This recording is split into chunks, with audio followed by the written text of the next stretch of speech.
Hey guys, we are looking at Walt Whitman's poem Song of Myself today. And so we're just going to read through it, do an annotation, and talk a little bit about some of the things that you're doing in your lesson. So, first and foremost, here is our essential question. So, this is what we're looking to answer by reading the poem.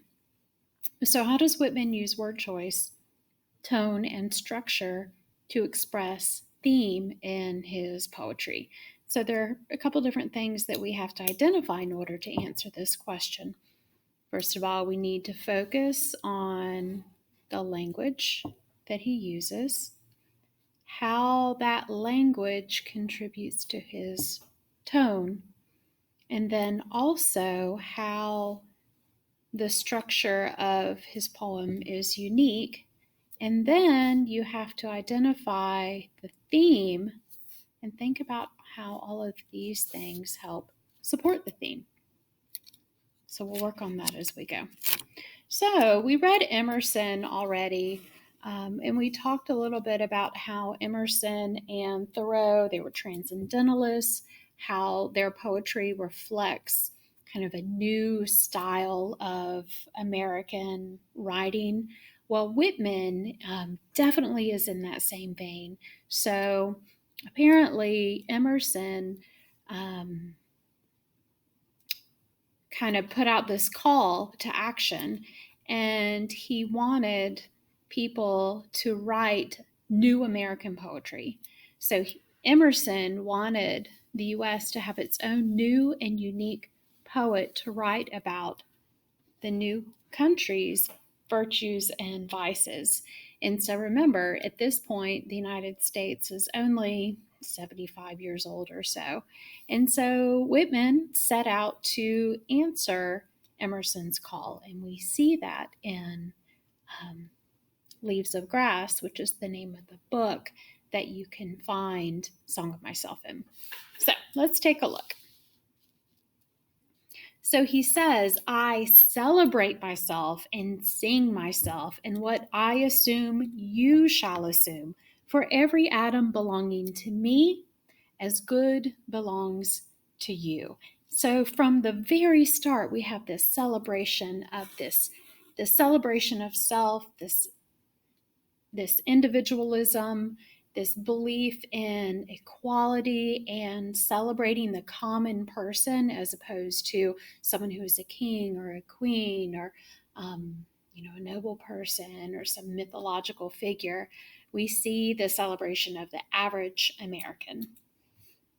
And then the language.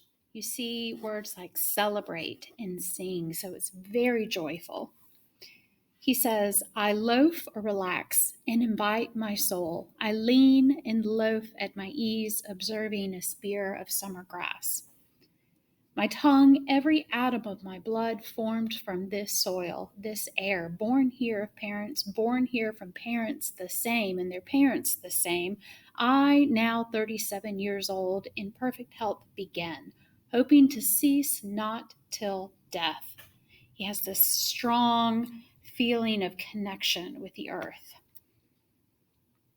Creeds and schools and abeyance, retiring back a while, sufficed at what they are, but never forgotten. I harbor for good or bad. I permit to speak at every hazard, nature without check, with original energy. So I read this as though perhaps we are retiring the old ways and embracing the new ways. And in doing that, we speak about the good, we speak about the bad, the dangers. We just approach it all with this unchecked energy. All right, so now we're moving down to section 6. So, Song of Myself has several different sections, and we don't have all of them. We just have an excerpt. So we have the symbol of innocence, this child. The child said, what is the grass? Fetching it to me with full hands. It's a very innocent image. How could I answer the child? I do not know what it is more than he. I guess it must be the flag of my disposition, out of hopeful green stuff woven. So he feels this kinship with the grass, which sounds kind of crazy, but then he goes on to talk about all the different things that he thinks the grass might be. Again, this is kind of a metaphorical approach to grass. What does grass symbolize? Well, it's green, it's an image of youth, of rebirth, and we see all of that in here. He says, or I guess it is the handkerchief of the Lord, a scented gift in remembrancer designedly dropped, bearing the owner's name some way in the corners, that we may see and remark and say, whose. So he acts as though it's kind of like God's calling card, something that is designed by God. And think about the smell of grass after it's been freshly cut. He talks about how it's a scented gift. Or, I guess the grass is itself a child, the produced babe of the vegetation. Again, we have innocent image. Or, I guess it is a uniform hieroglyphic, and it means sprouting alike in broad zones and narrow zones, growing among black folks as among white, Canuck, Tuckahoe, Congressman, Cuff. I give them the same. I received the same. So he talks about how uniform hieroglyphic, hieroglyphics are kind of hard to figure out. They're a language that you have to really contemplate or know how to decode. And so it's sort of suggesting that this grass is somehow coded language to remind us of our equality. We all walk on the same earth, we all tread on the same grass, all different people. And then the tone takes a more solemn turn. So, up until this point, the tone is very joyful, very hopeful, and he feels very confident. And when we look for language that supports that, we see things like celebrate and sing, loaf, which means to relax. He talks about energy, this image of a child. It's all very kind of joyful. But then, as we're contemplating where one can find grass, we think about graves and how grass grows over our graves, which is also in itself kind of a form of equality. He says, and now it seems to me the beautiful uncut hair of graves, which is kind of a beautiful metaphor there.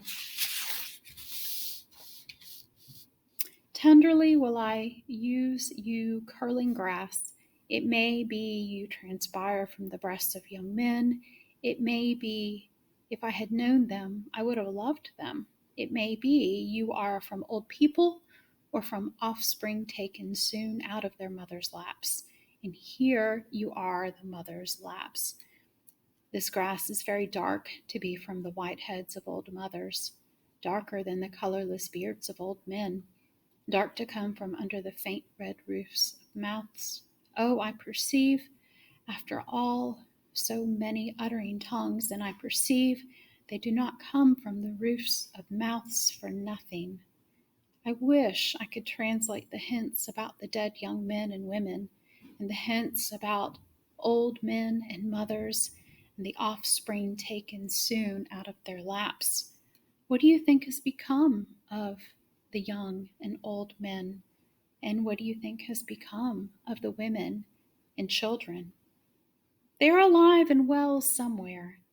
The smallest sprout shows there's really no death.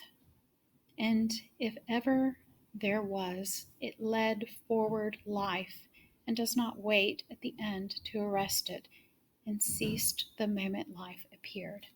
So we have this kind of solemn, sad image of grass growing from the graves of these people that he lists, and he thinks about what it might mean. And then, ever the optimist, he reminds himself that it's a sign of life and of hope. All right, now we're moving I think there are 50 parts. So we're jumping way far ahead to 46 and moving into a more optimistic tone again. It says, I know I have the best of time and space and was never measured and never will be measured. I tramp a perpetual journey. Come, listen all. My signs are a rain-proof coat, good shoes, and a staff cut from the woods. No friend of mine takes his ease in my chair. I have no chair, no church, no philosophy. I lead no man to a dinner table, library, exchange, but each man and each woman of you I lead upon a knoll, my left hand hooking you round the waist, my right hand pointing to the landscapes of continents and the public road. So we have, this is very typical of Whitman's style. We have a lot of listing. He uses a lot of lists. In literary terms, we call that cataloging. And then that kind of wandering language sort of reflects the wandering nature of what he's talking about. And so he says, not I, not anyone else can travel that road for you. You must travel it by yourself. It's not far, it is within reach. Perhaps you've been on it since you were born and did not know it. Perhaps it is everywhere, on water and on land. And so oftentimes a journey is a metaphor for life. So we have this evolving metaphor here. So initially it seems like it's a metaphor for life, but then it seems like he sees himself as someone who's like a tour guide, taking people, reading his poems on a journey. So he's taking his readers on a journey. But when we get to this part, we see that he feels like he can't go with them, that we have to lead our own journey, which again is in keeping with that spirit of individualism that we associate with this time period. All right. And now he begins to use kind of paternal language. He says, shoulder your duds, dear son, and I will mine, and let us hasten forth. So we have a lot of language that reflects this just moving forward, always moving. Wonderful cities and free nations we shall fetch as we go. If you tire, give me both burdens, and rest the chuff or the weight of your hand on my hip, and in due time you shall repay the same service to me, for after we start, we never lie by again. This day before dawn I ascended a hill and looked at the crowded heaven, and I said to my spirit, when we become the enfolders of those orbs and the pleasure and knowledge of everything in them, shall we be filled and satisfied then? And my spirit said, no, we but level that lift to pass and continue beyond. So again, a very kind of American spirit of exploration and always seeking. You are also asking me questions, and I hear you. I answer that I cannot answer. You must find out for yourself. Sit a while, dear son. Here are biscuits to eat, and here is milk to drink. But as soon as you sleep and renew yourself in sweet clothes, I kiss you with a goodbye kiss and open the gate for your egress, hence your leaving. Long enough have you dreamed contemptible dreams. Now I wash the gum from your eyes. You must habit yourself to the dazzle of the light and of every moment of your life. Dazzle is a good word. Long have you timidly waited, holding a plank by the shore. Now I will you to be a bold swimmer, to jump off in the midst of the sea, rise again, nod to me, shout, and laughingly dash with your hair. So again, embracing this kind of carpe diem, seize the day kind of mentality of just jumping into life. Now, moving a little further down to 52, the spotted hawk sweeps by and accuses me. He complains of my gab, talking, and my loitering. I, too, am not a bit tamed. I, too, am untranslatable. I sound my barbaric yawp over the roofs of the world. The last scud of day holds back for me. It flings my likeness after the rest, and true as any on the shadowed wilds, it coaxes me to the vapor and the dusk. I depart as air. I shake my white locks at the runaway sun. I effuse my flesh in eddies and drift it in lacy jags. I bequeath myself to the dirt to grow from the grass I love. If you want me again, look for me under your boot soles. You will hardly know who I am or what I mean, but I shall be good help to you nevertheless, and filter and fiber your blood, failing to fetch me at first, keep encouraged. Missing me one place, search another. I stop somewhere, waiting for you. All right, so we have this kind of becoming, again, we've talked about this with our transcendentalists, that idea of kind of embracing nature, being a part of nature, kind of being one with nature. And so this is the first poem we've read in a while, and you probably noticed the style is a lot different than what we're used to. When we talk about form, it's written in free verse. That means there's no set meter or rhyme.